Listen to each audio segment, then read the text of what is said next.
निर्वाचन आयोग तो लगभग सो गया है और निर्वाचन आयोग पर भी तरह तरह के हमले, सारी चीजें उसके पास पेंडिंग है, लेकिन वो कुछ सुनने को तैयार नहीं है।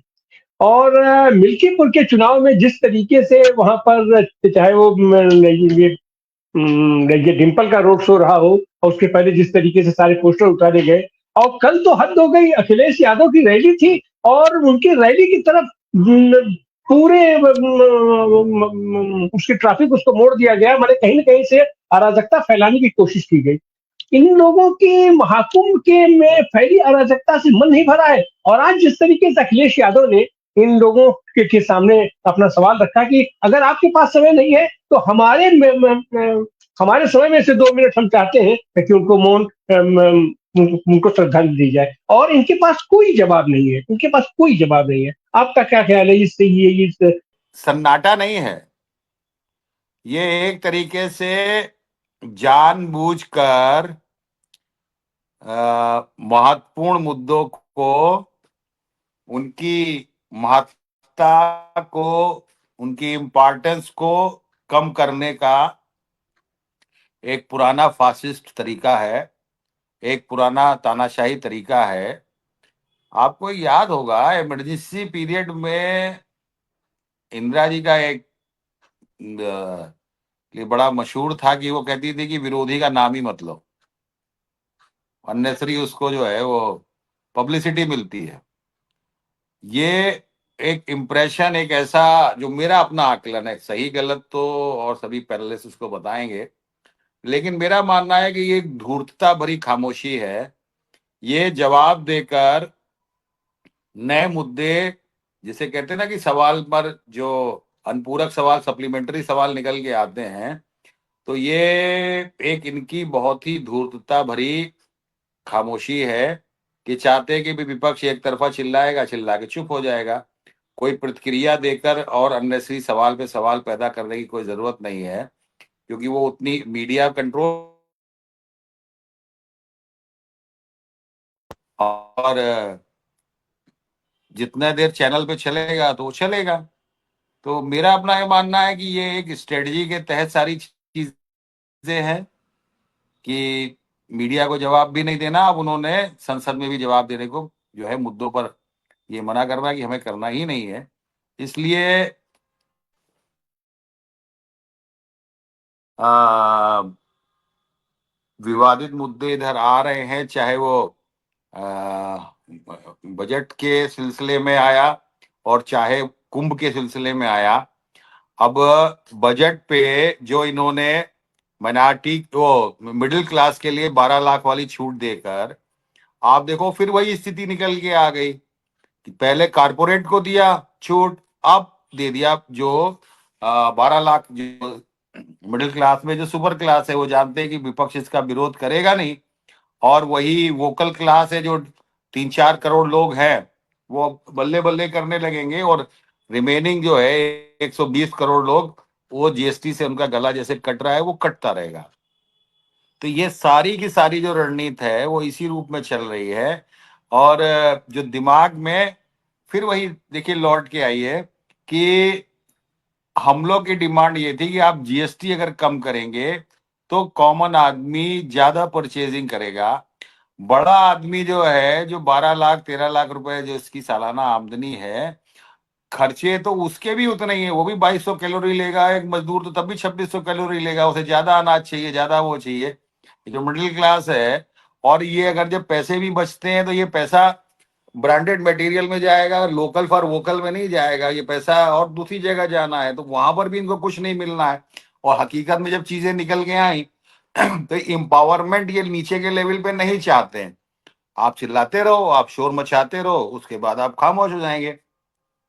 लेकिन इस सारे सिनेरियो में मुझे जो सबसे अच्छी बात लग रही है कि आजकल जैसे हम लोग की पीडीए पंचायतें चल रही हैं, और मैं नॉर्मली आर्थिक मुद्दों पर ही चर्चा करता हूं, तो मेरे मित्रों ने शुरू में कहा कि यार ये आर्थिक मुद्दे, तुम्हारा ये जीडीपी या ये रोजी रोटी या रोटी की कीमत या थाली की कीमत, ये कौन समझेगा।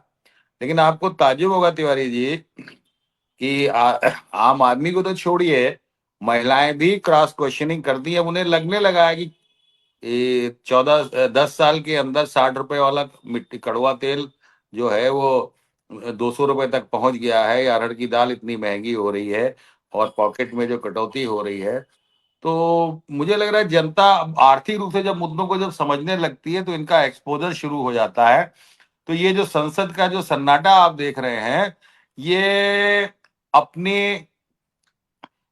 एक्सपोजर को बचाने की कोशिश है। वो सोचते हैं कि अगर हम जवाब देंगे तो हमारा एक्सपोजर और ज्यादा होगा, सवाल पर सवाल निकलेंगे।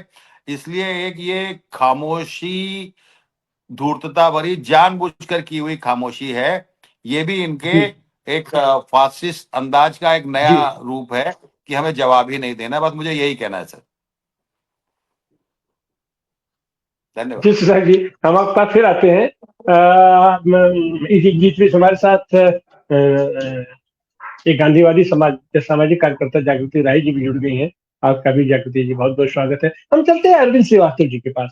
अरविंद श्रीवास्तव जी, इस बार बड़ी छोटी संख्या में ही वामपंथी लोग पहुंचे हैं, लेकिन कल राजा राम जी ने जिस तरीके से सवाल को उठाया, किसानों के सवाल को उठाया, बिहार के किसानों का सवाल उठाया, और ये मखाना किसान बिल का सवाल उठाया, और उन्होंने सवाल उठाया कि चीन का सवाल उठाया कि हमारे यहाँ इतनी बड़ी बड़ी घटनाएं हैं और सदन के राष्ट्रपति के भाषण में उसका जिक्र तक नहीं हो रहा है। तो में इस सेशन में हो रहा है, ये तो पिछले कई सेशन से, या कहना चाहिए कई सालों से निरंतर हो रहा है।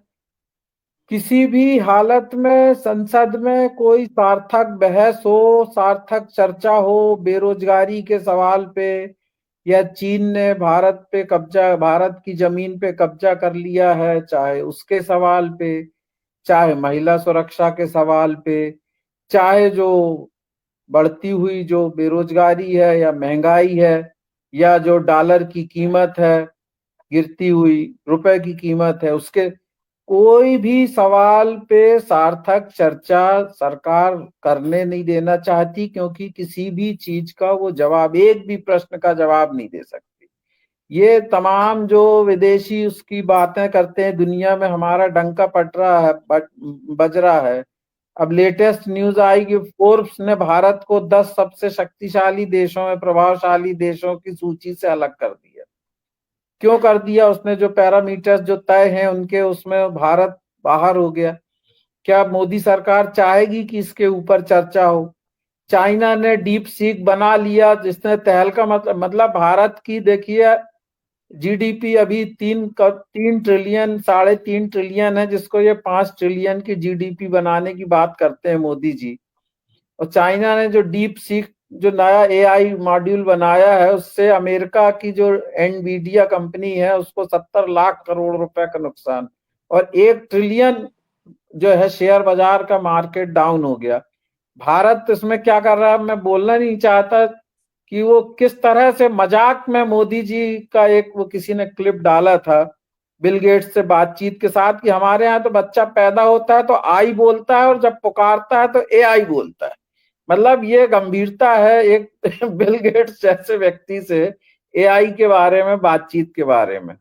इनका मानसिक स्तर क्या है, ये किस लेवल पे ये बात कर सकते? क्योंकि इनके जो असली लोग हैं, मतलब जो नेतृत्व है, जिनके मुट्ठी में पूरी सत्ता और संगठन है, वो मानसिक रूप से बहुत छोटे लोग हैं। चाहे वो अमित शाह हो, या वो नरेंद्र मोदी हो, या इवन जो लोकसभा में अध्यक्ष महोदय बैठे हुए हैं ओम बिरला जी, वो खुद चाहते हैं कि कोई ऐसी बात, या वहां पे जगदीप धनखड़ जी खुद चाहते हैं कि कोई ऐसी बात हो जाए कि जिसके कारण संसद में बातचीत जो है वो सही दिशा से भटक के और हो हल्ले पे, या किसी तरह के हंगामे में बदल जाए, और फिर उसी में वो शुरू हो जाए।